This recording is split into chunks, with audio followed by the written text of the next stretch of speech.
Bueno, vamos de vuelta. Buenas tardes. Última clase de las que nos tocó dar a nosotros, acá con Ari, sobre historia de la coparticipación.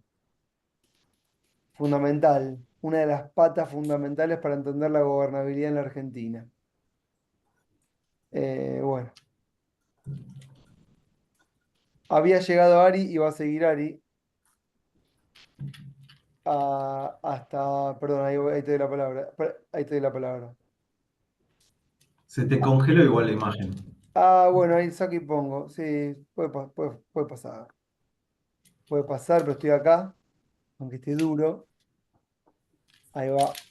Em, Se bueno, ríe Ignacio, no sé por qué. ¿cómo? Ah, No, esto no lo puedo chiste, arreglar, tengo que chiste seguir. mal y rápido, A sin mí más, se así que ya me, está. a mí se me, ¿Qué también se decís? me había congelado, pensé que era mi señal. Ah, no, estoy congelado.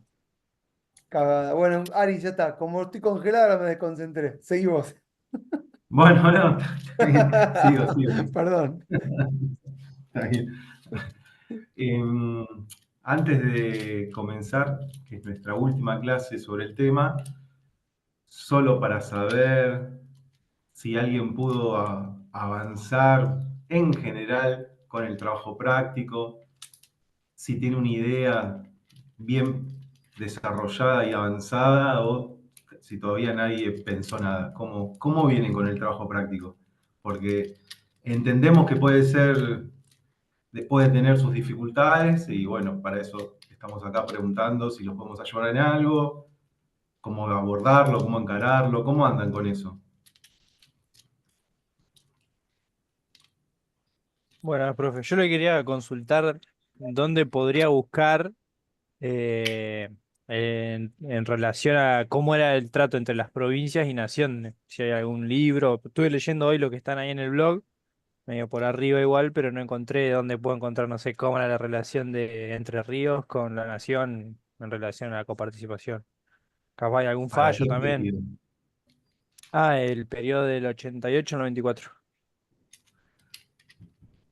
En general, la bibliografía que ustedes tienen como referencia es la que nosotros pudimos conseguir para abordar este curso, que en general la bibliografía se basa únicamente en la evolución normativa, las leyes que nosotros fuimos viendo, a partir del 94 lo que dice la Constitución, aparecen fallos después del 2000.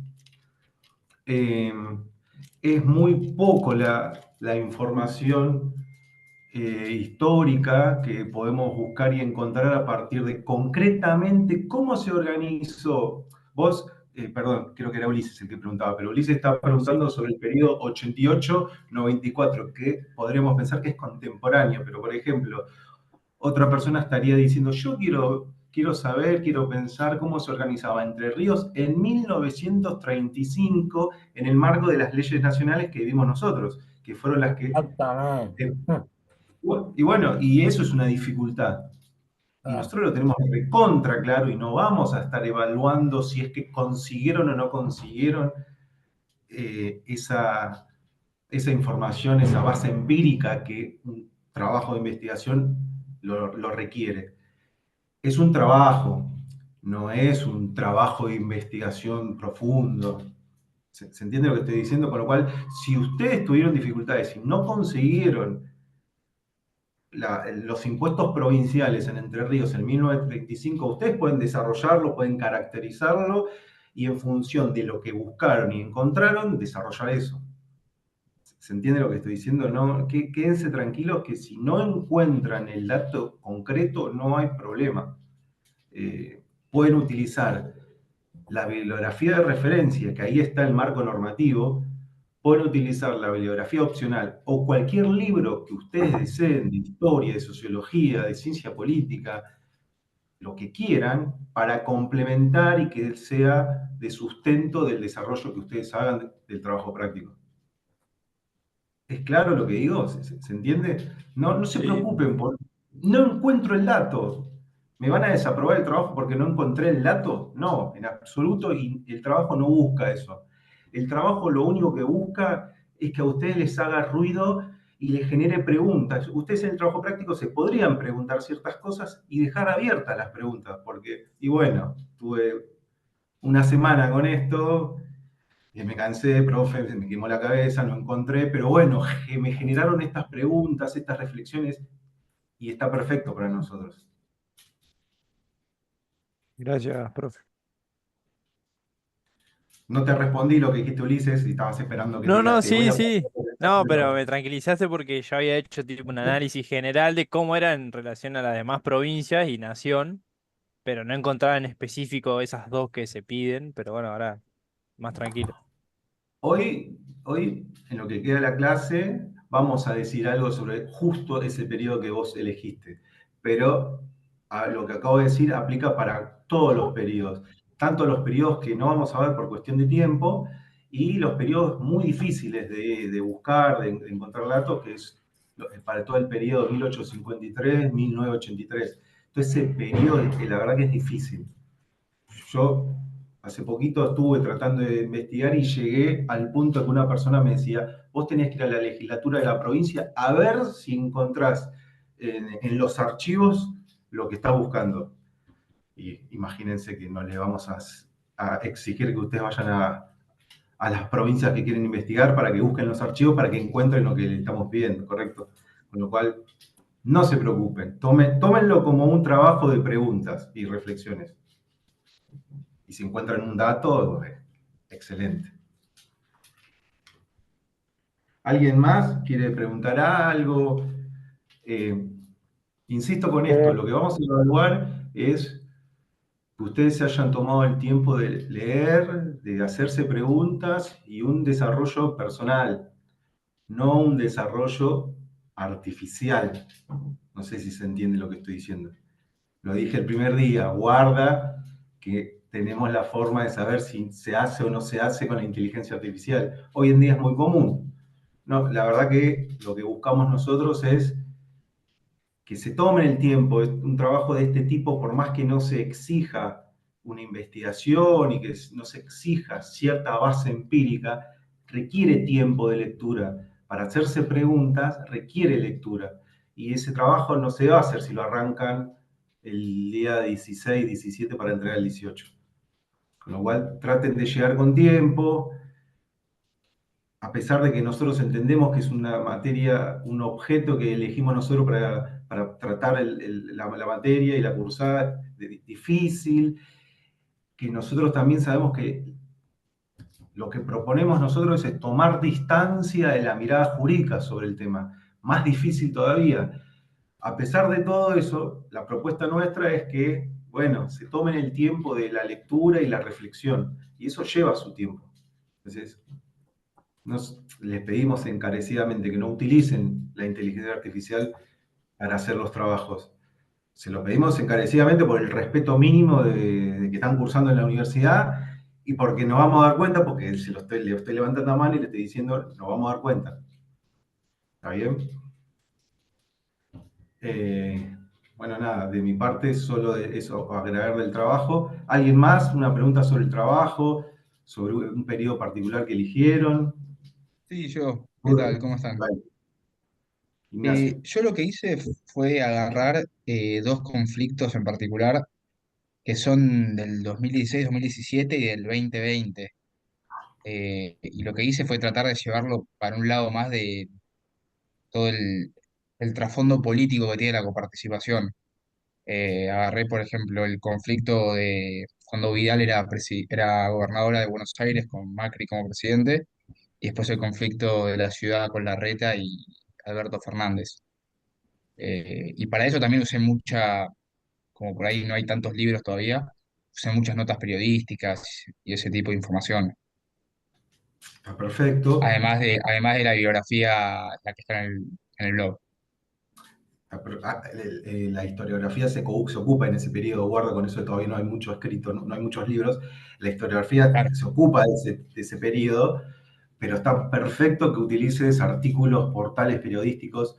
Una aclaración, nosotros no vamos a llegar a esos fallos, pero guarda en el trabajo, guarda no, a ver, esto corre por mi cuenta, pero tratar de subsumir todo a es un problema de la política, y por lo tanto, guarda con ese tipo de explicaciones en el trabajo que vos hagas sobre, no sé, vos estás agarrando el fallo del 2020 seguramente, el fallo entre Nación y Cava,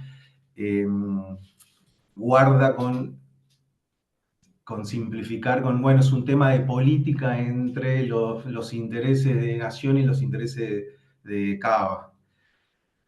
Porque si vos querés hacer un abordaje, ten en cuenta el planteo que nosotros estamos haciendo, que es el mismo para todo el siglo XX. O sea, tener en cuenta la coyuntura interna, la coyuntura internacional, el ciclo económico, los actores, que no se resumen únicamente a actores formales, en cuanto a, bueno, el jefe de gobierno de la capital federal, el presidente de la nación, esos serían los actores formales, pero también unas mayorías en el Congreso, pero actores no formales. ¿Se entiende? Todos los actores que tratamos de poner sobre la mesa en todo el periodo 1935-1976.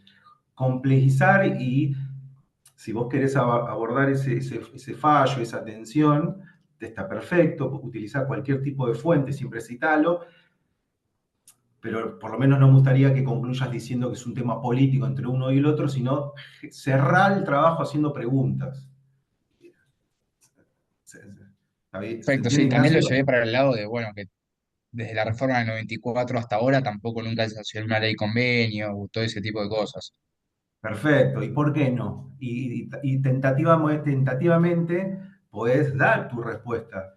Bueno, yo creo que no, por esto, por lo otro, teniendo en cuenta esto. Hoy vamos a decir algo sobre eso.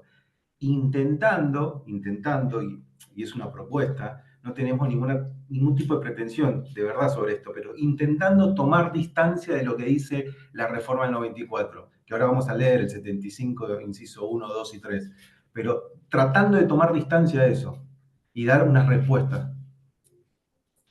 ¿Se entiende? ¿Por qué no hay ley convenio? Perfecto. Listo, gracias. No hay nada. Y bueno, Bueno, si nadie más quiere agregar o hacer una pregunta, ahí Gastón ¿Qué creo que quiere tal, decir. profesor? Buenas tardes. Yo tenía una consulta también. Ala. Yo con el trabajo elegí el periodo 1810-1890 y nada, debido al extenso periodo y a la cantidad de sucesos que ocurren en el mismo, me queda medio corto el tema de las carillas, de la extensión máxima.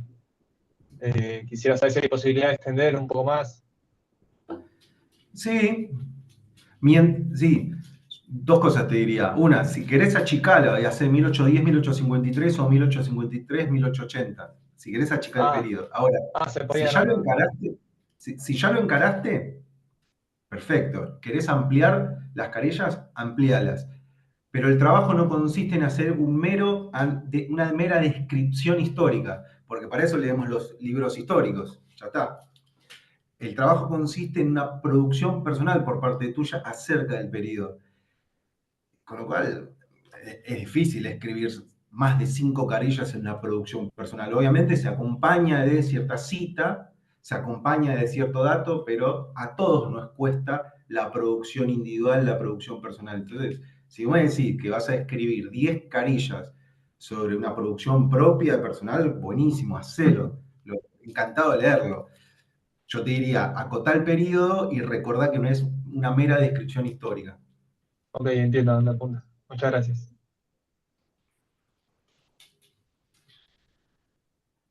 Bueno, bueno, comencemos. Le va a venir bien la clase de hoy a Ignacio, porque vamos a estar dando vueltas sobre esos puntos que tocó. La clase pasada nosotros nos habíamos metido en todo el periodo 1983-1989. Habíamos hablado de la herencia de la dictadura, los comienzos del gobierno Alfonsín y, bueno, las idas y vueltas de ese gobierno Alfonsín y todo ese periodo. Y al final de la clase yo hice una descripción secuencial de unos acontecimientos muy importantes para entender la ley de 1988. ¿Se acuerdan que fue las elecciones legislativas del 87,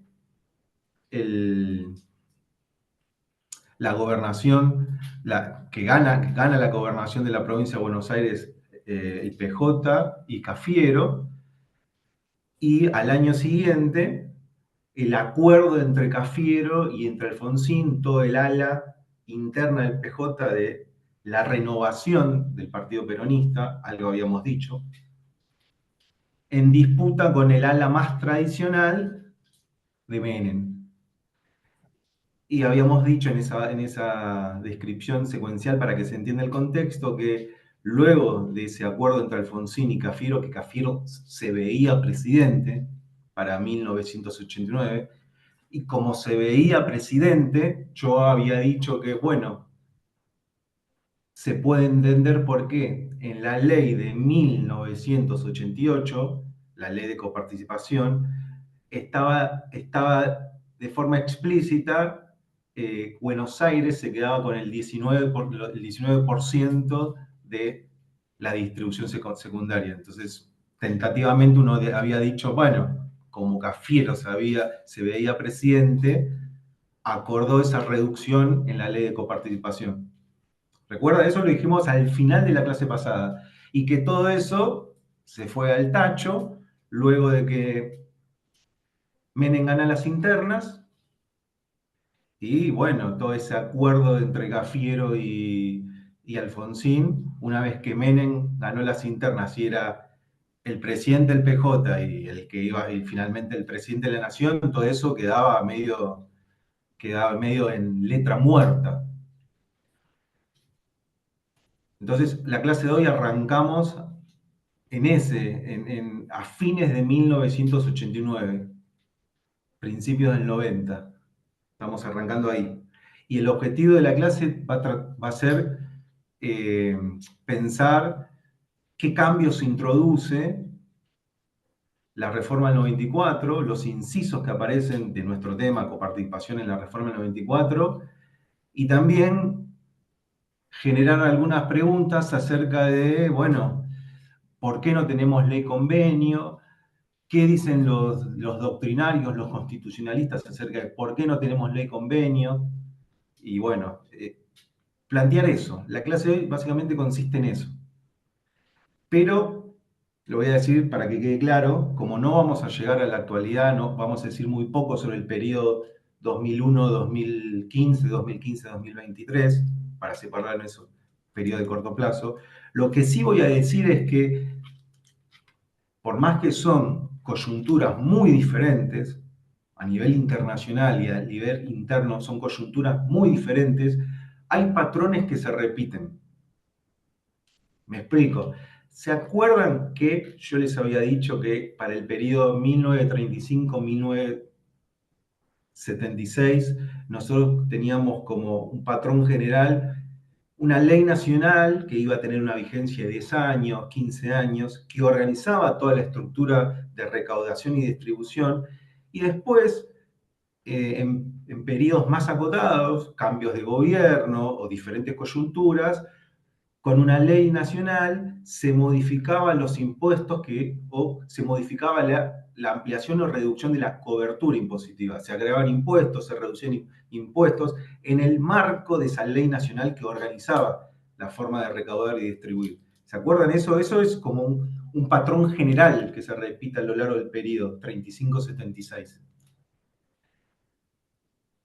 Yo creo que hay un patrón que se repite a partir de 1992 hasta la actualidad, independientemente de la coyuntura, independientemente de la reforma del 94. ¿Y cuál es? Bueno, para pensar cómo nos organizamos colectivamente en nuestra estructura impositiva, en qué impuestos se utilizan, cómo se recauda y cómo se distribuye, que es nuestro tema, coparticipación, vamos a decir que primero hay un gran acuerdo político. Vamos a ponerle un título, pero en última instancia estamos hablando de un acuerdo político entre actores sociales, actores informales, un gran consenso.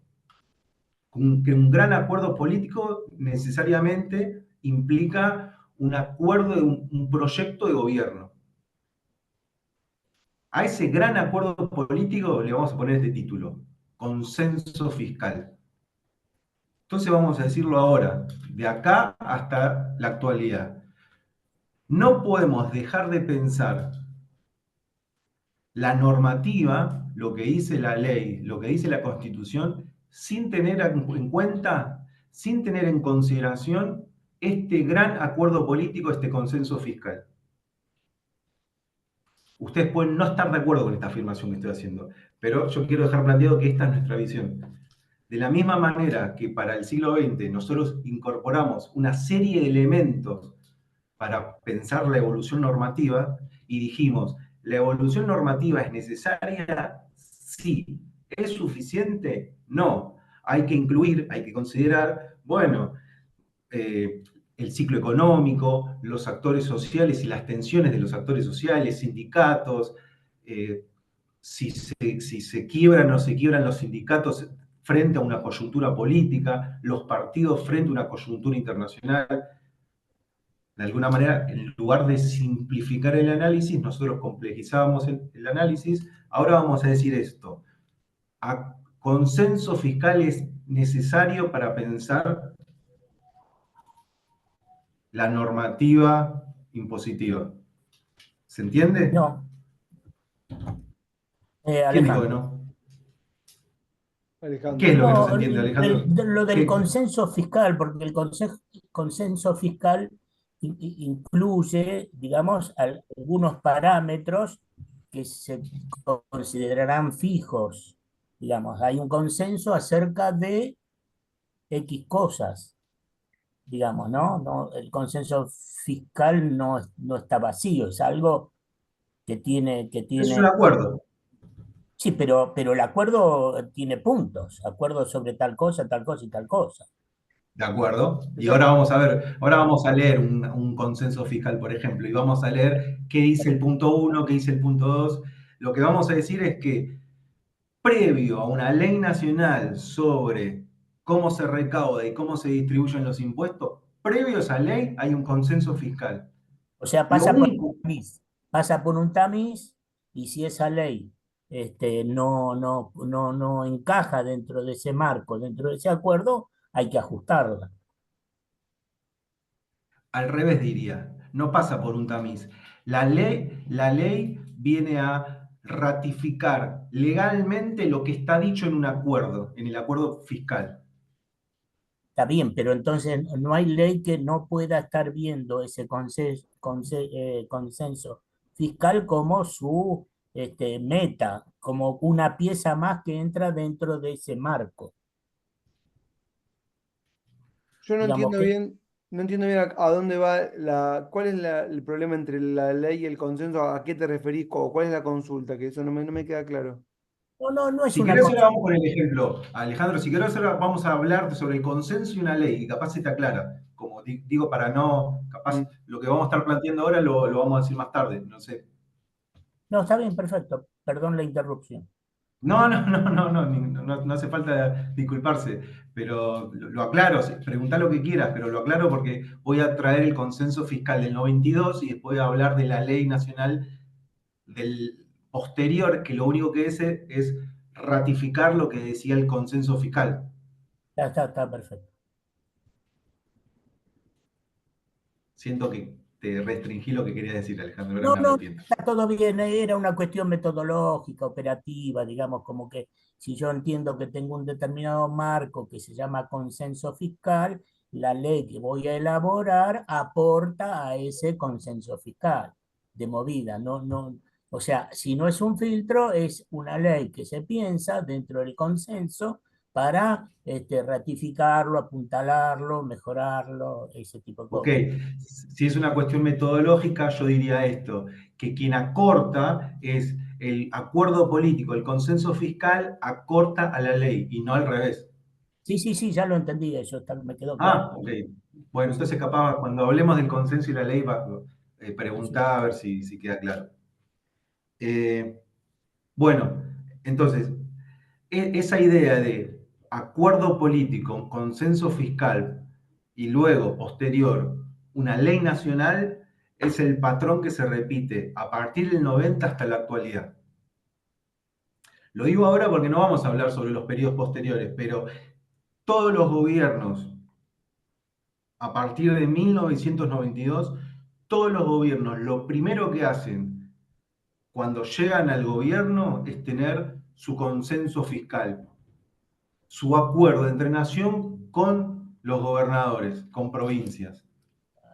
Y a partir de ese acuerdo, organizar la estructura impositiva, una reforma impositiva. Todos los gobiernos lo tuvieron. Lo que antes se Ese es llamaba pacto fiscal, digamos. el consenso fiscal es igual al pacto fiscal. Vamos a ponerle. Los pactos fiscales, los consensos fiscales son los pactos fiscales. Ahí está, buenísimo, buenísimo. Ahí está, si era un tema de terminología, acuerdo político, consenso fiscal, pacto fiscal, son todos sinónimos.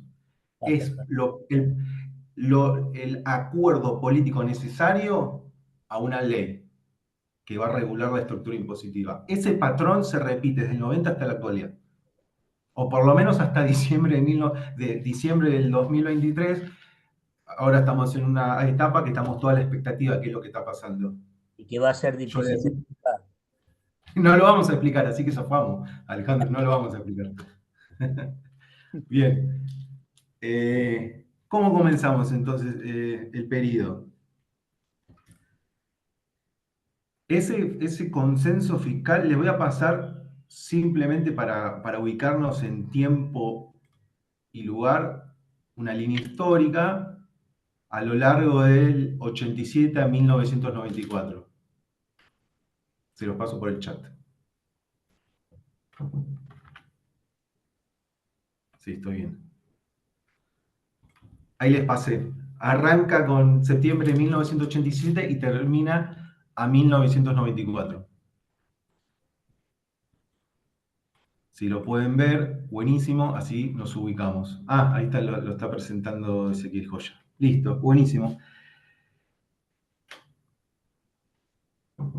Yo quiero explicar, en agosto de 1992, lo que Alejandro decía, pacto fiscal, ahí está dicho, el pacto fiscal 1, el primer pacto fiscal entre nación y las provincias, este gran acuerdo político, informal, porque no está dicho en ninguna normativa cómo se va a procedimentar a esto, es un acuerdo político, donde se juntan nación con los gobernadores en Casa Rosada, por ejemplo. El primero es en agosto de 1992. Fíjate, Alejandro, que en septiembre de 1992, o sea, un mes luego, Aparece tenemos la ley. una ley nacional, la 24.130, que ahora lo voy a presentar pantalla para que ustedes lo vean. Igual está todo esto subido en el WordPress, pero en los artículos de la ley nacional está incorporado como anexo lo que se dijo en el pacto fiscal. Y el artículo 1 más o menos dice así, bueno, se acuerda lo dicho en el pacto fiscal en agosto de 1992. Ya está, eso es la ley. Por eso estamos afirmando que es necesario tener en cuenta cómo se construyen estos acuerdos políticos, estos pactos fiscales.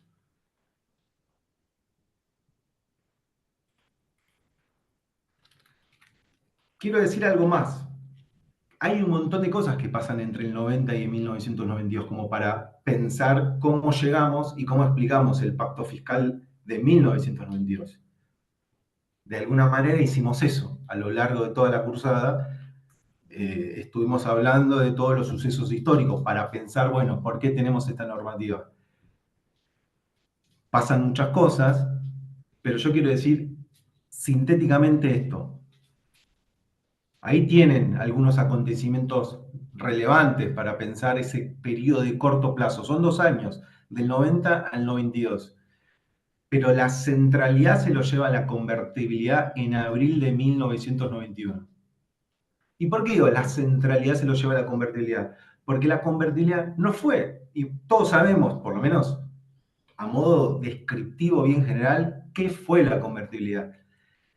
Yo voy a agregar esto, no fue solo un plan de estabilización monetaria, el 1 a 1, fin de la inflación, fin de la hiperinflación, sino que fue, además, un plan de gobierno y un proyecto político.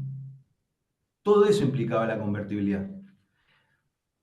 Y como todo proyecto político, además de su plan de estabilización, ¿qué tiene todo proyecto político que lo vimos a lo largo del siglo XX? Su proyecto, su estructura impositiva.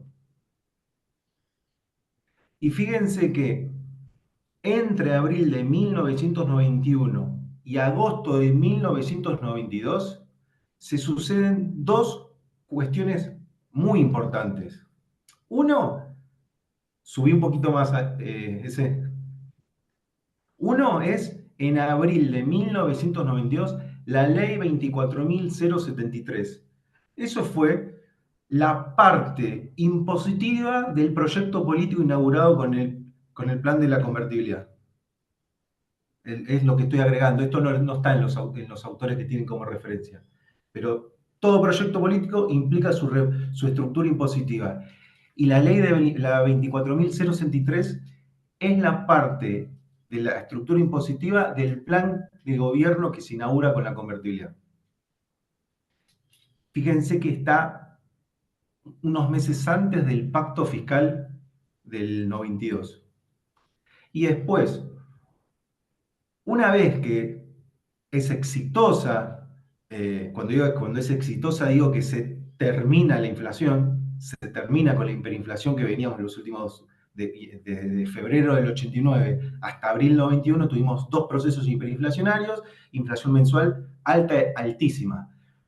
El éxito del plan de convertibilidad en abril derrumba la inflación y a partir de esa estabilización el proyecto político que se inaugura implica, y ahí está el segundo hecho que les quiero destacar, la transferencia de la administración y financiamiento de los servicios educativos de nación a provincias. Fíjense, secundaria, primaria lo había hecho la dictadura inaugurada en 1976, que hablamos de esto, de la visión de Martínez de Hoz, del proyecto político que implicaba, la Argentina imaginada de esas fuerzas sociales que toman el gobierno en 1976, y yo dije algunas cosas de eso. Bueno, ahí empiezan con la transferencia de los servicios de educación primaria a las provincias. Y ahora se completa con los servicios educativos secundarios y en muchos casos hospitales de nación a las provincias. Hay toda una transferencia de servicios. ¿Se acuerdan cuando nosotros hablábamos allá por el siglo XX, entre 1935 y 1976? Bueno, algunos autores, el autor que nosotros utilizamos como referencia, describe como la ampliación y el avance constante de las facultades de nación frente a las provincias. Y nosotros decíamos, bueno, ¿y cuáles son esos avances? Bueno, desde el 35 al 76, servicios sociales, educativos, de salud, que se hace cargo nación. Y hablamos un montón de cosas sobre del 46 al 76. ¿Correcto? Bueno, acá estamos en el proceso contrario. La transferencia de nación a provincias de varios de los servicios y recursos, de los servicios, pero con una salvedad muy importante, que nación transfiere servicios, pero se queda con recursos. Vamos a poner esos términos y después lo vamos a complejizar. Transfiere servicios, se queda con recursos. Esos son los dos puntos que quiero marcar entre la convertibilidad y el pacto fiscal del 1992. En ese marco estamos. Después yo ahí les agregué, dato no menor,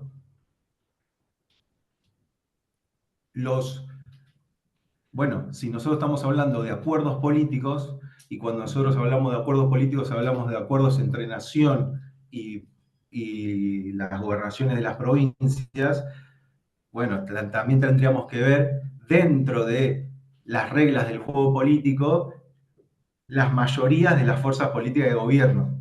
¿Por qué les marco las elecciones del 89 en adelante?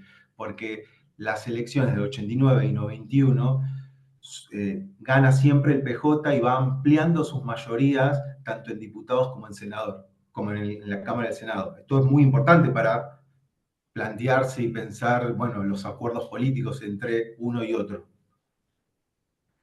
Cierro con esto, ese ahí ya podés dejar de compartir. ¿Estamos hasta acá? ¿Estamos en el marco general del periodo? Entonces, antes de llegar al pacto fiscal de 1992, digo algo más. ¿Se acuerdan que mencionamos a un actor formal porque tiene un cargo formal, que apareció ahí cuando hablamos del acuerdo entre Alfonsín y Cafiero, y que después aparece en la candidatura a nivel nacional de Menem? No sé si sirve lo que estoy diciendo, pero ¿vos sabés de quién estoy hablando? ¿No? No. Y formal, Habíamos nombrado a Dualde, que Dualde es un sí, actor pero, central. pero gobernador de la provincia de Buenos Aires. Sí, el gobernador de la provincia de Buenos Aires. Tomen nota de esto. Dualde, ¿Vos querés hablar del fondo del conurbano? quiero mencionarlo porque está dicho en el pacto. Dale. Dualde,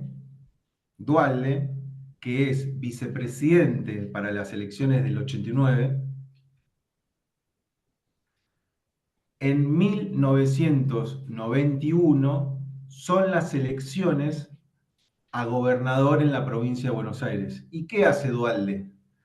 Renuncia a la vicepresidencia y se postula para la gobernación de la provincia de Buenos Aires. En este periodo hay una alianza estratégica entre Menem y Dualde. ¿Y por qué digo en este periodo? Porque tal vez en otro periodo esa alianza se quiebra.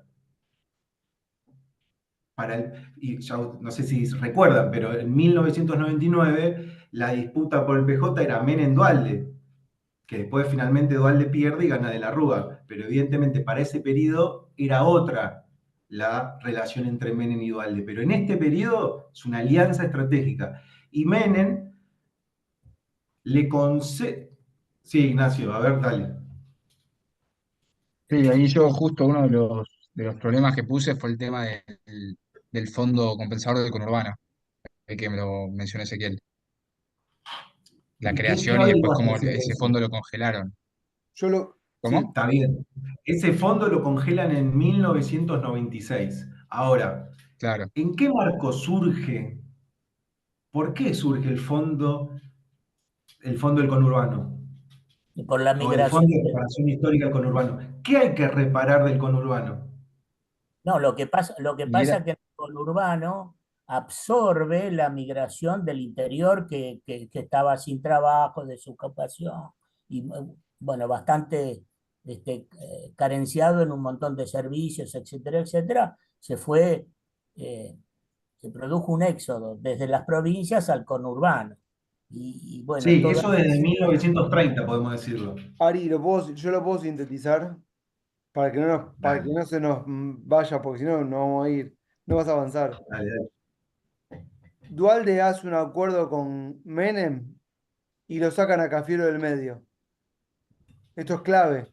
La alianza estratégica de la que está hablando Ari es el, el poder que construye Dualde en terreno bonaerense contra Cafiero y le da su apoyo a Menem que viene del interior de las provincias. Entonces, Menem y Dualde se ponen de acuerdo. Menem le gana la interna a Cafiero. Dualde asume como su vicepresidente y a los 2 años Dualde se va a la provincia. Hasta ahí está. Un juego de tres en donde dos se pusieron contra uno. Cuando Cafiero, cuando Cafiero creía que iba a ser ya presidente, ganando la interna del Partido Justicialista y después siendo el futuro presidente de la Argentina, ¿qué hace? Resigna puntos de la coparticipación en esa famosa ley del 88 que le correspondían a la provincia de Buenos Aires. ¿Y por qué los resigna? Porque igual él se los iba a dar siendo presidente. ¿Y para qué los resigna? Para que lo apoyen las provincias del interior en su candidatura a presidente a Cafiero. Entonces Cafiero se pone de acuerdo con gobernadores de provincia y renuncia a una parte que le corresponde a la provincia de Buenos Aires de la recaudación impositiva. Así logra el acuerdo de los gobernadores a su candidatura presidencial. Cafiero creía de todos modos que él igual iba a gobernar la provincia desde la nación. ¿Entienden lo que estoy diciendo? Cuando se da vuelta todo el tablero y cambia toda la situación a partir de que Menem se transforma en el presidente, en el líder del Partido Justicialista, y Cafiero ya no está más, y se modifica todo el escenario, Duhalde para volver a la provincia, a gobernar la provincia, no la va a gobernar sin plata. Entonces arregla con Menem un fondo de reparación. Y la reparación de la que está hablando Ari es la reparación de los puntos que perdió la provincia en la ley de coparticipación del 88. ¿Entienden la dinámica? Más o menos. Ahí No, quedó. sí. Lo dije de un tirón. Después repite. Sí, como que, o sea, como que le perdió por un lado, pero recuperó por otro. No, lo que pasa es que Duhalde no se iba a Hablando gobernar de, la provincia de Buenos Aires sin plata. Es imposible. La vio Dualde. De todos Vamos a modos, decir eso. a la provincia, después hacen la cuenta y uno dice, bueno, ¿cuánto aporta la provincia de Buenos Aires al Producto Bruto de todo el país y cuánto le devuelven? Y hay como un desacople, digamos, más allá de que después empiezan a llegar fondos por un montón de otros lados. Pero bueno, eso también pasa con otras provincias y empiezan a haber todo un montón de desacoples que no nos vamos a meter ahora porque son muchas clases más que nos quedaron pendientes. Pero ahí más o menos, no sé si Ignacio te sirvió. Sí, sí. Ya está. Sí, gracias. ¿Por qué mencionamos el Fondo de Reparación Histórica del Conurbano? Porque además está dicho por varios motivos. Uno, porque está dicho en el Pacto Fiscal. Dos, porque yo les hablé recién que hay un patrón que se va a repetir a lo largo del tiempo hasta la actualidad, y este es el segundo patrón que también se va a repetir. ¿Se acuerdan que nosotros hablamos sobre los fondos que se van constituyendo y que son formas de transferencias por fuera de lo que está dicho en la coparticipación primaria? Desde 1900, no me acuerdo cuándo es el primer fondo, pero se me viene el fondo de territorialidad y vivienda en el 73. No me acuerdo cuál es el primer fondo, pero ¿vos sí lo sabés? No, yo Ah, no. bueno, pensé que ibas a decir algo, ok. Bueno, yo quiero decir lo siguiente. A partir de este periodo, lo que vamos a empezar a ver son dos formas diferentes de hacer transferencias por fuera de la masa coparticipable. Ustedes ya saben que es la masa coparticipable, la distribución primaria y secundaria, lo dijimos un montón de veces. Ahora, una forma podría ser con una ley nacional de un determinado impuesto, por ejemplo, ganancias. Los recursos de ganancias van a la masa coparticipable, ¿correcto? Y esa masa coparticipable luego se divide entre una distribución primaria y secundaria. Ahora, si una ley nacional lo que dice es, che, del impuesto de ganancias, antes de que vaya a la masa coparticipable, hace una detracción previa y un 10% destinalo a tal fondo. Eso es una forma de estar por fuera de la masa coparticipable haciendo transferencias discrecionales. Utilizo esos términos porque aparecen en el texto que ustedes tienen como bibliografía de referencia. Las transferencias discrecionales se pueden pensar de esta manera. La segunda forma fueron los fondos de los que vinimos hablando en la clase pasada. Entonces, el fondo de reparación histórica del conurbano es uno de este tipo de transferencias, en el que antes de que llegue a la masa coparticipable ya se está haciendo una detracción. ¿De acuerdo? Pero eso está dicho en la ley del impuesto a las ganancias. Otra forma de hacer una transferencia por fuera de la masa coparticipable sería esta. Se podría decir, con ley nacional, bueno, una vez que está la masa coparticipable, no un impuesto particular, la masa coparticipable, listo, hagamos una detracción del 15% de la masa coparticipable para tal servicio o tal fondo, o tal, o tal servicio nacional. ¿Se entiende la diferencia? Una cosa es hacer una detracción de un impuesto nacional y otra cosa es hacer una detracción de toda la masa coparticipable. Son detracciones antes de que esté esta famosa distribución primaria y secundaria, pero son detracciones que el autor lo piensa como estas transferencias discrecionales por fuera de la masa de coparticipación.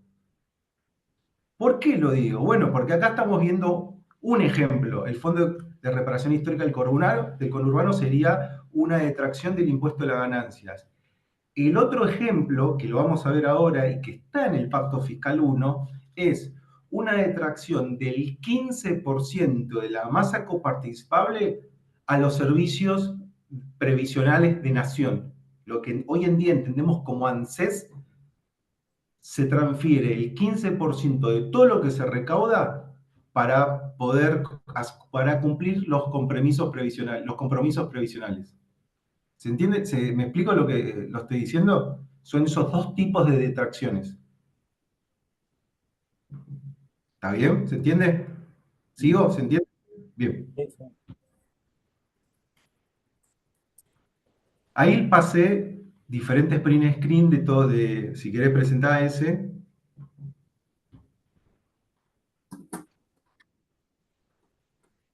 Antes de este, ¿cuál está? Antes de este, ¿cuál está? ¿O está este? Me hablaste, no te Ah, entendí lo que dijiste, Ari. bueno, está bien, está bien. Pasé ese, pasé ese. Antes de este está la línea histórica. Perfecto. Ah, la línea Listo. histórica, claro, es el primero después de la línea histórica. Bueno, listo. Entonces, acá les estoy pasando, en el WordPress está todo la normativa, está toda la ley, pero la 24.073, sancionada el 2 de abril de 1992, en el artículo 4 está dicho lo que estábamos hablando recién, la detracción sobre el impuesto de ganancias, destinado a un fondo. ¿Cómo se llama ese fondo? Financiamiento de programas sociales en el conurbano, que después lo vamos a entender como el Fondo de Reparación Histórica del Conurbano. Pero es este tipo de detracciones por fuera de la coparticipación, las transferencias discrecionales de que menciona el autor. El 10% de ganancias para Buenos Aires. ¿En qué marco? En el marco de lo que describía recién Ezequiel, la alianza estratégica entre Duhalde y Menem. Duhalde no iba a gobernar la provincia de Buenos Aires, la más compleja de todas, por las cosas que Alejandro decía recién, pero que viene de larga data, y que al que le interesa en el WordPress hay un texto que se llama El Nudo, que es un libro de Pagni, que habla sobre esto. Al que le interesa lo busca y lo lee, está buenísimo. No, solamente está la retracción del fondo. Pasá la otra, ese. Fuera, ahí está. Y finalmente llegamos al acuerdo o al pacto fiscal gobierno-nación y los gobiernos provinciales. Fíjense, en el WordPress está el original, está todo, pero primera parte, a partir de tal año, ¿se acuerdan el patrón que teníamos en el siglo XX? Hay una vigencia y luego se renueva. Acá es lo mismo, se establece una vigencia que cuando termina ese plazo o se renueva o se cambian en función de la coyuntura interna y externa, se cambian las cláusulas y lo que está dicho en el pacto y se pone otro nombre al pacto, pero es lo mismo, es un acuerdo que se acuerda para estructurar lo impositivo. A partir del septiembre del 92, el Estado Nacional queda autorizado a retener un 15% más una suma fija de la masa de impuestos coparticipables previstas en la ley de 1988, a los siguientes destinos. El 15% para atender al pago de las obligaciones previsionales nacionales y otros gastos operativos que resulten necesarios. En el inciso B, la verdad que es un dato muy de coyuntura, para mí no es relevante. El relevante es el 1, inciso A. En el pacto político se está acordando esa detracción de la masa coparticipable a un fondo. Perdón, de la masa coparticipable a un servicio específico para atender los compromisos previsionales, que era el segundo ejemplo que estaba describiendo anteriormente. Avanzar la otra, ese. Bueno, está hablando. Después, cuando Ezequiel escuche, avanza en la otra y tienen marcado, ustedes véanlo por WhatsApp, el artículo 5 y el artículo 6, que son los que más me interesan, que ustedes tomen nota. ¿Por qué? En el artículo 5 vuelven a aparecer las diferentes formas de transferencias discrecionales. Ahí está. Y aparecen nuevos fondos y se van actualizando los montos. Y en el artículo 6, leámoslo porque es esencial. Las provincias que hubieran promovido acciones judiciales ante la Corte Suprema de la Nación o cualquier otro tribunal del país con el objeto de obtener la declaración de inconstitucionalidad o cualquier otro tipo de impugnación de los decretos 559 y 701 del 92, pedirán la terminación de los procesos respectivos por la falta de objeto y con imposición de costas en el orden causado. Aquellas provincias que a la fecha de la presente no hubieran iniciado tales procesos se abstendrán de hacerlo en el futuro. El Estado Nacional presta su conformidad desde ya a dicha vía de terminación de los procesos judiciales referidos. ¿Qué quiere decir esto? O sea, salí de compartir pantalla ese. ¿Qué son los decretos 701 y 559? Bueno, normativas que van estructurando la recaudación y distribución impositivas, de la misma manera que hay desde 1935 hacia la fecha. Quienes estén de acuerdo con ese pacto fiscal, una vez que meten el gancho, una vez que firman, se van a abstener de iniciar causas judiciales o pedidos de inconstitucionalidad por eso que se está acordando. Eso es muy importante. ¿Por qué? Porque ustedes tienen que tener en cuenta que todas las firmas que van a estar dichas en el pacto fiscal son todas las firmas que se van a trasladar como anexo a la ley nacional. Paso a la ley nacional, la 24.130, que es de septiembre de 1992. Fíjense, artículo 1. Se ratifica en lo que es materia de competencia del Congreso Nacional el acuerdo entre el Gobierno Nacional y los gobiernos provinciales, suscrito en el 12 de agosto entre el Poder Ejecutivo Nacional y los señores gobernadores de las provincias o quienes en su representación lo firmaran, y que como anexo 1 forma parte integrante del presente proyecto. Y en la ley está el anexo, y ya está. O sea, la ley reproduce completamente lo que está dicho en el consenso fiscal. ¿Y qué es muy importante? Todas las firmas que hubo en el consenso fiscal. Todos los acuerdos, todas las voluntades de los gobernadores del consenso fiscal va a estar ratificado en la ley nacional. Y esa ley nacional luego, bueno, se va a ratificar en el presupuesto nacional y todas las provincias, en sus legislaturas provinciales, van a ratificar con leyes provinciales el acuerdo a nivel nacional.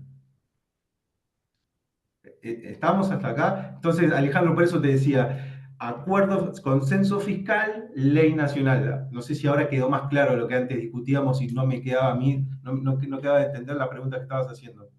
No, sí, totalmente. Porque Ya, la ley está integrando todo el pacto fiscal acordado en el anexo, forma parte de la ley. tal cual, tal cual.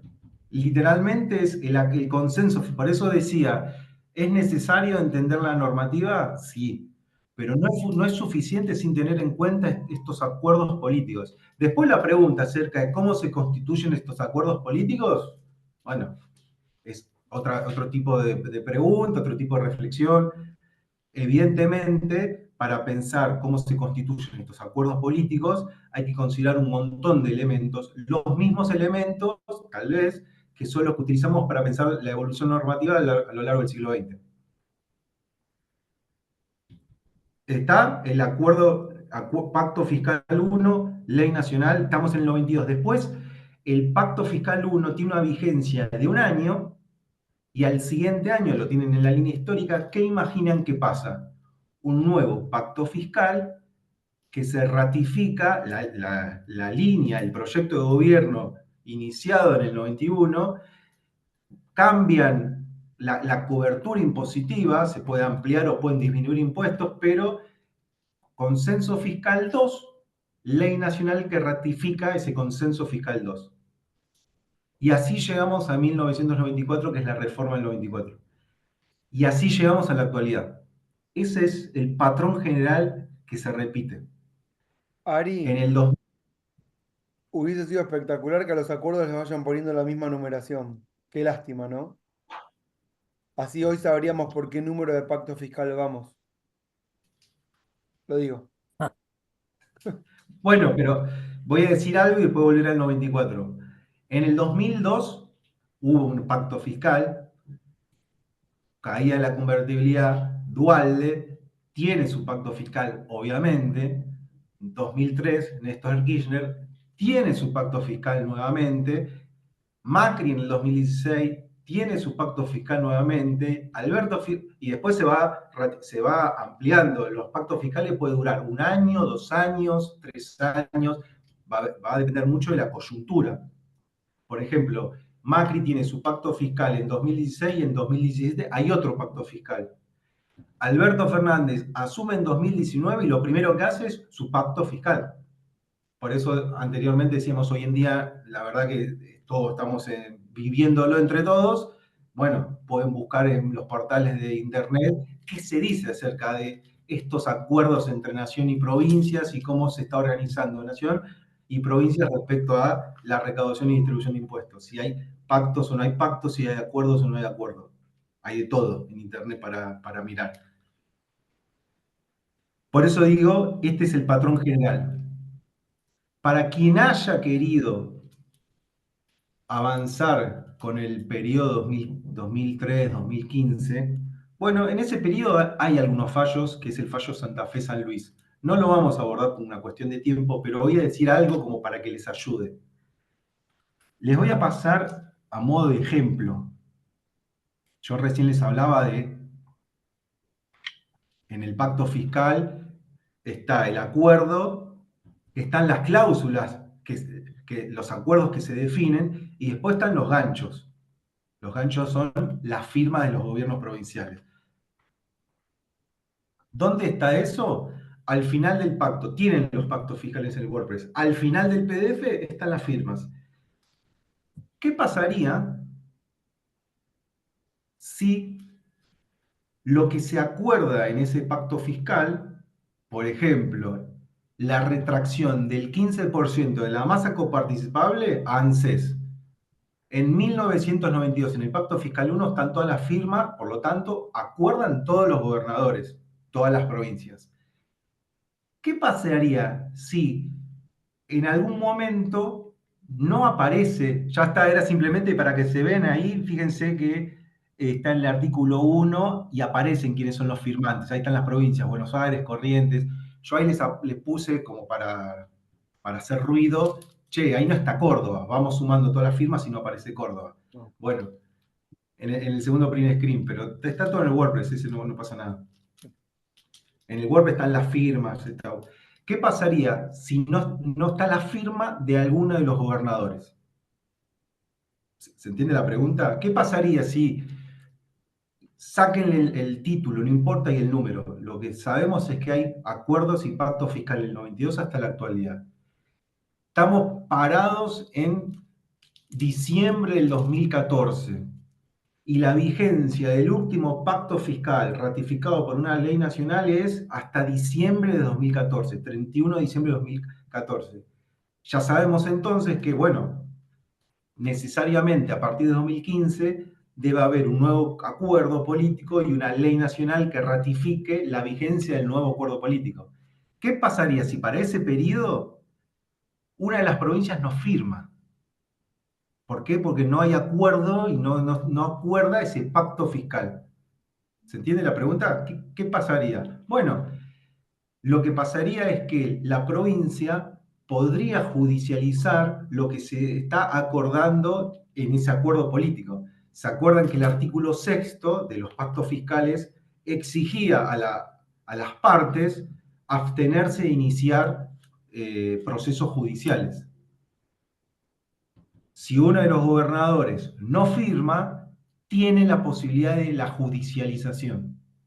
Y eso es lo que pasa en el fallo Santa Fe-San Luis. Quien quiera buscarlo, la cuestión pasa por ahí.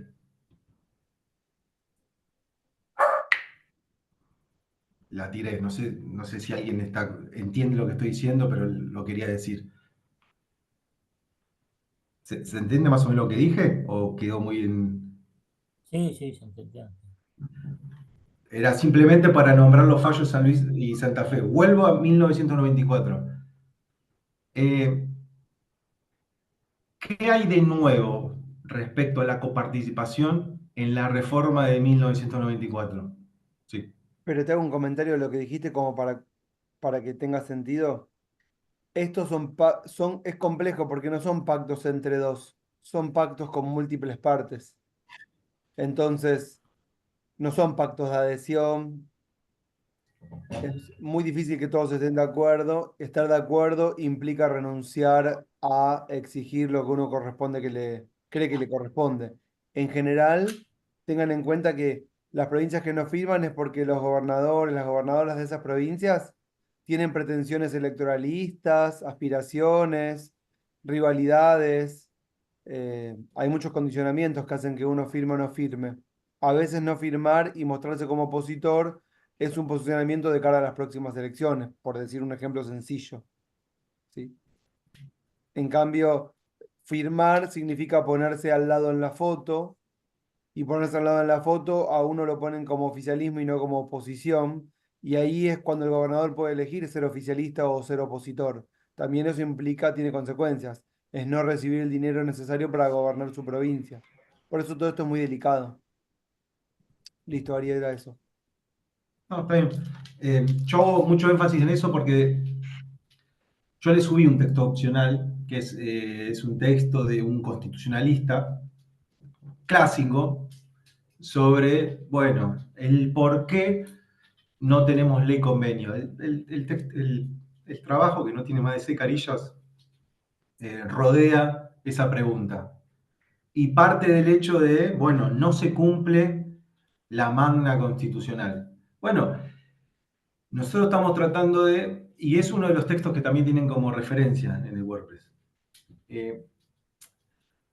Nosotros estamos tratando de tomar distancia de lo que dice la ley y lo que dice la Constitución para poder comprender y explicar por qué no se cumple. No solo el hecho de, bueno, el problema es que no se cumple. ¿Cuál sería el problema de que no se cumple? Bueno, en primer lugar, tratemos de desarrollar las innovaciones o lo que aparece en la reforma del 94 respecto a la coparticipación. Y ahí tienen, se los voy a pasar, una vez lo vimos al principio de esta cursada, pero ahora sí vamos a poder pensarlo de otra manera. La comparación entre lo que dice el 75 y el ex 67, estamos hablando de los recursos de la aduana y demás. Ahí se lo pasé por print screen en el chat. Y les remarqué en rectángulo las cosas que yo considero relevantes. Para comparar entre el 53 y el 94. Miren lo que aparece, ¿se acuerdan la clase allá por 1880, 1890, el fallo de la Corte de 1927 y esto que no estaba dicho el tema de los impuestos indirectos, que solamente estaba dicho el tema de los impuestos directos. A partir del 94 se incorpora y se define explícitamente que, estamos en el capítulo cuarto, atribuciones del Congreso, autoridades federales. En el inciso 2 le corresponde, como las atribuciones del Congreso, imponer contribuciones indirectas como facultad concurrente con las provincias. Explícitamente dicho, una concurrencia respecto a las provincias. Esto no estaba dicho antes en la Constitución del 53 y fue una discusión y una situación que generó tensión y que nosotros vimos sobre las primeras leyes de Pellegrini y que se convalidó por parte de la Corte la concurrencia de hecho por parte de nación y provincia en los impuestos indirectos. Ahora esto está dicho en la Constitución Nacional. Esto se mantiene, imponer contribuciones directas por tiempo determinado, o sea, a nación le corresponde los impuestos directos, siempre que la patria así lo determine, con mis frases, pero lo dice, por determinado tiempo, proporcionalmente iguales en todo el territorio de la nación, siempre que la defensa, seguridad común y bien general del Estado lo exijan, o sea, en situaciones excepcionales, el Estado-Nación puede imponer contribuciones directas. Por lo tanto, en situaciones no extraordinarias, en situaciones ordinarias, las contribuciones directas le quedan del lado de las provincias. Las contribuciones indirectas también quedan del lado de las provincias, pero de forma concurrente con nación. Las contribuciones previstas en este inciso, las indirectas y las directas, con excepción de la parte o el total que tengan asignación específica, o sea, los ejemplos que vimos anteriormente, son coparticipables. Y esta es la primera vez que aparece el término coparticipable en la Constitución. Acá queda claro entonces que todo lo que se defina como contribución indirecta o directa son coparticipables. Y todo lo que todos los recursos del inciso 1 no son coparticipables.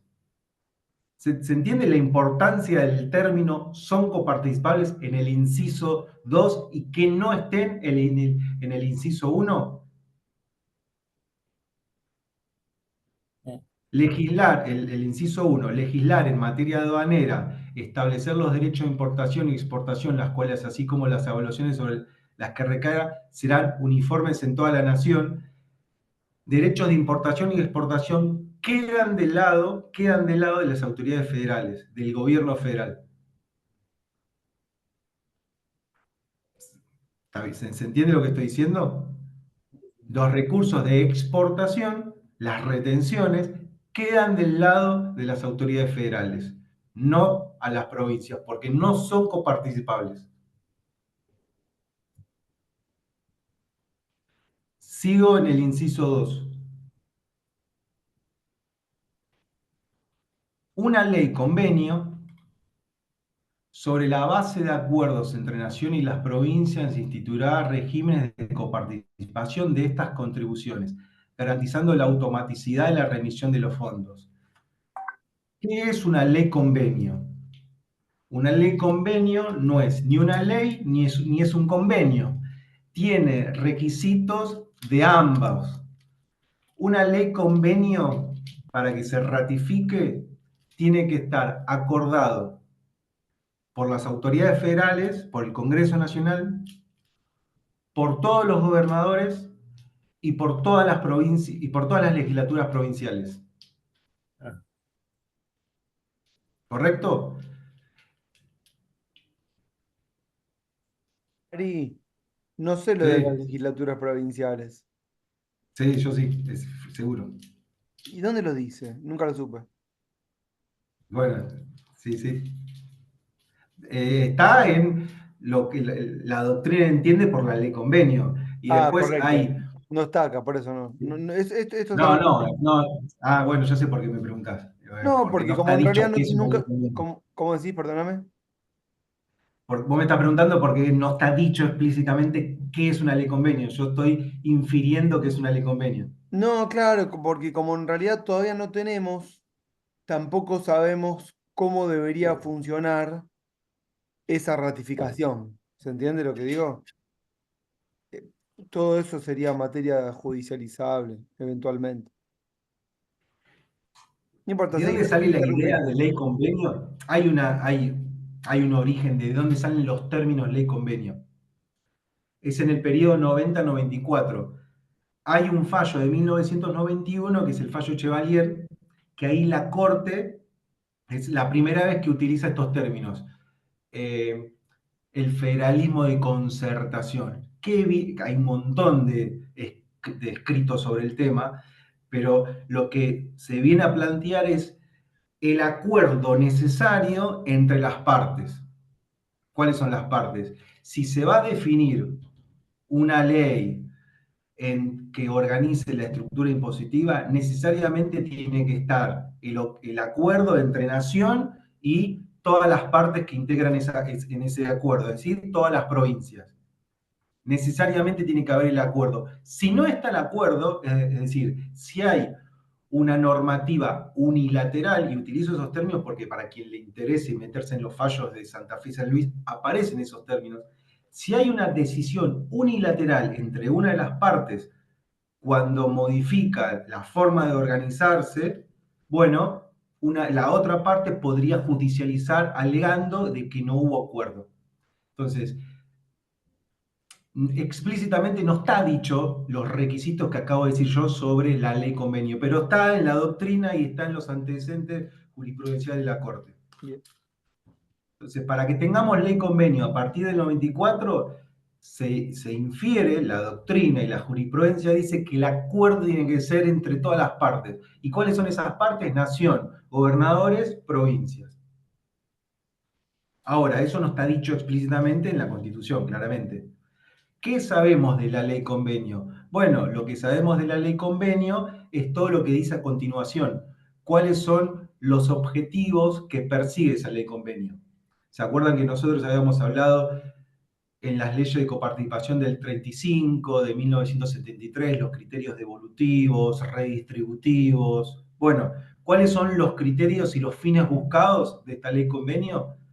Están en el tercer inciso el tercer párrafo del inciso 2.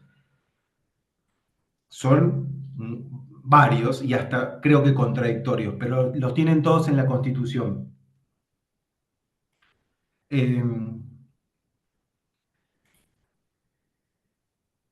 Y después aparece en el anteúltimo párrafo, en la reforma del 94, dice: no habrá transferencias de competencias, servicios o funciones sin la respectiva resignación de recursos aprobada por ley del Congreso cuando correspondiere o por la provincia interesada.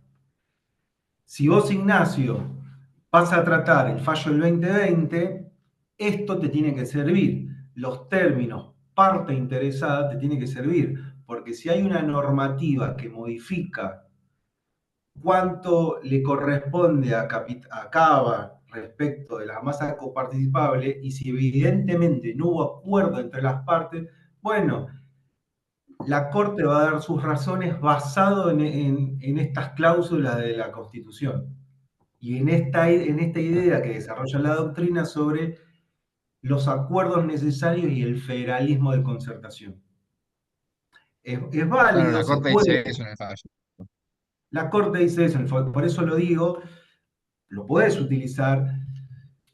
Lo que nosotros proponemos es que tomes distancia de eso y trates de pensar, bueno, las tensiones de los actores en esa coyuntura. Y cuando digo actores me refiero a la multiplicidad de actores que están en esa tensión.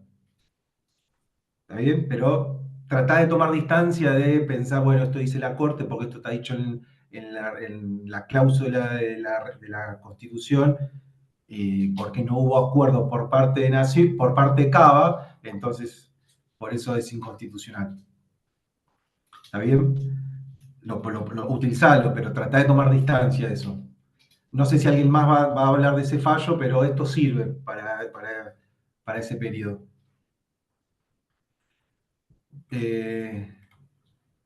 Bueno,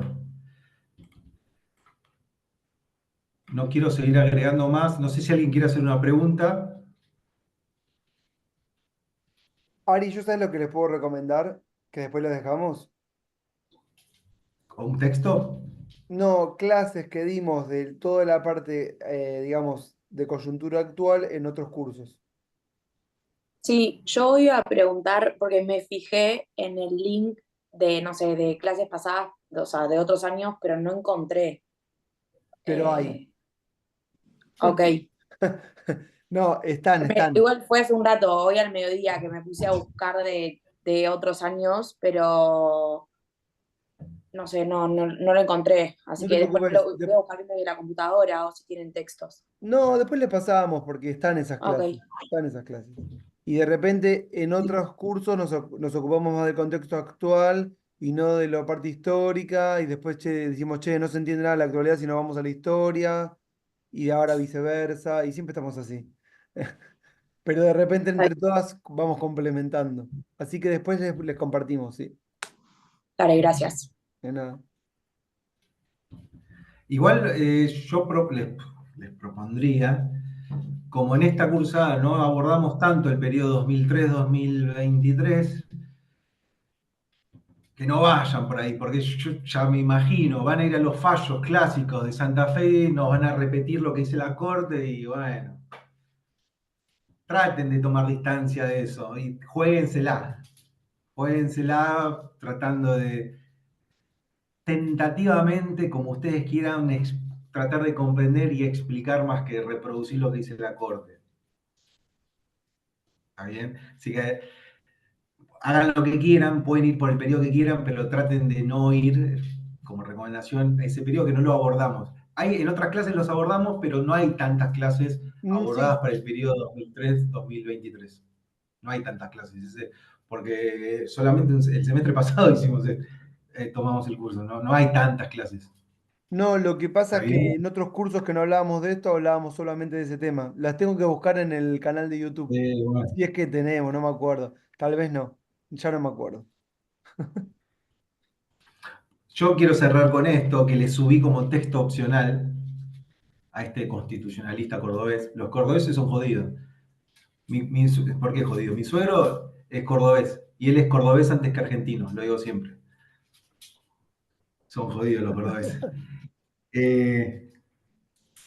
¿Cuál es la tesis, la idea central? Lo tengo acá, lo voy a leer, cito del autor. No se puede demorar más el cumplimiento estricto de la ley y de la Constitución para alcanzar los altos objetivos perseguidos por nuestro pacto fundamental.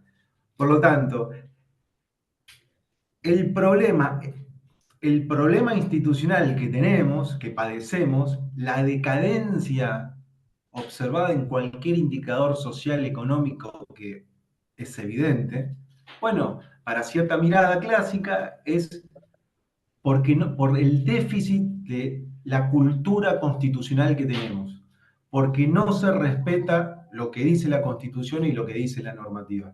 Por lo tanto, como no se respeta, padecemos lo que padecemos. Bueno, ¿y cuál es la respuesta simple? La política embarra, enturbia y por lo tanto no está el acuerdo necesario para esta ley convenio. Y por lo tanto no hay, la política lo ensucia, hay transferencias por fuera de la coparticipación, transferencias discrecionales y entonces esos objetivos no se alcanzan. Es una visión válida. Traten de tomar distancia, se lo estamos ofreciendo, le damos nosotros para que utilicen esos textos, pero tener un análisis crítico sobre esos textos. No negarlos ni rechazarlos porque nosotros no lo queremos hacer, sino complejizar e incorporar un montón de elementos que tal vez desde una mirada jurídica, una mirada que solamente tiene en cuenta lo que dice la normativa, bueno, se le escapa a esa mirada otros elementos a considerar, que son todos los elementos que a veces los mareamos porque son complejos, pero todos los elementos que nosotros consideramos que se tienen que tener en cuenta para finalmente decir, bueno, no tenemos ley convenio y no vamos a tener más ley convenio. ¿Por qué? Por todas estas consideraciones. No solo porque la política ensucia y entonces todo es político y se subsume, se reduce a una cuestión política. Porque decir es una cuestión política es decir un montón y no decir nada. ¿Se entiende lo que estoy diciendo? Ustedes pueden plantear como quieran el trabajo y dar sus explicaciones tentativas como quieran. Le proponemos que tomen distancia de una mirada simplista acerca de, bueno, no se respeta la Constitución y por eso no hay ley convenio. Te lo complemento, Ari. O sea, Dale. traten de no pensar en la política como algo malo y el derecho como algo bueno, ni tampoco pensar las relaciones de poder y dominación como cosas buenas o malas, no funciona así. No es que el derecho es bueno y la política es mala, y entonces la política ensucia el derecho, no funciona así. Son acuerdos y el derecho lo expresa de una u otra forma, digamos. Traten de comprender más que de tratar de hacer que sus visiones ideologizadas se impongan moralmente a una forma, a un estado de situación. Esto está mal porque yo creo que las cosas deberían ser de esta forma. Bueno, puede ser, pero primero traten de comprender. Eso sería como el mejor mensaje, digamos. Bueno, Ari, creo que estamos, ¿no? Sí, no sé si alguien tiene alguna duda sobre lo poquito que dijimos del 90 al 94, pero simplemente que quede claro el tema de los pactos fiscales y la ratificación con ley nacional y la innovación o lo que aparece dicho en la reforma 94.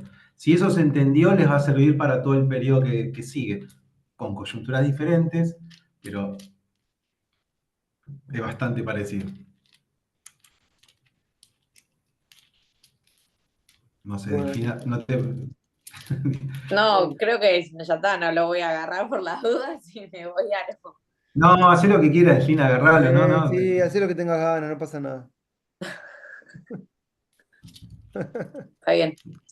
No hay Lo problema. único sí que no copies y pegues lo que dice la Corte.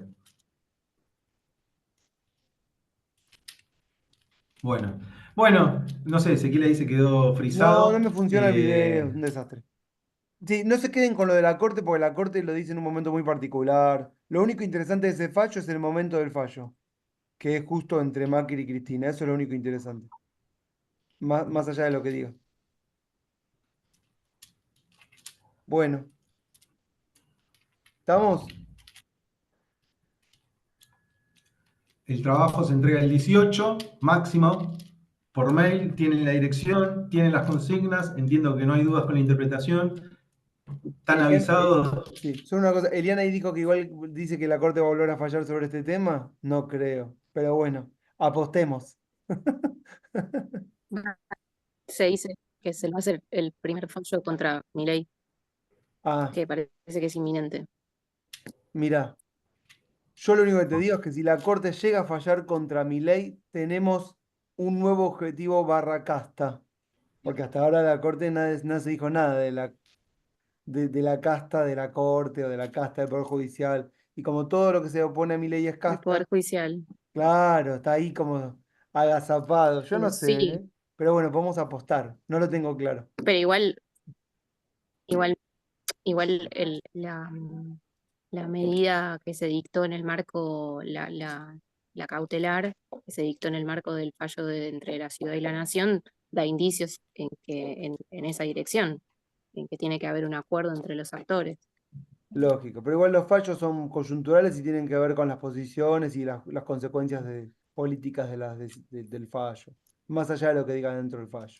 Por eso yo digo que apostaría. Pero bueno, es materia de discusión para otro momento. O bueno, para otra clase que ya no tenemos más, básicamente. ¿Estamos? Que sigan bien entonces. Suerte con Sofía y los exámenes que tienen que dar. Y los que se reciben, que sea con felicidad. Bueno, Muchas estamos. gracias. De Muchas nada. gracias, profe, por Que todo. Gracias. sigan bien. Chao, hasta Chau, luego. chau. Chao, saludos. Gracias por todo. A ustedes.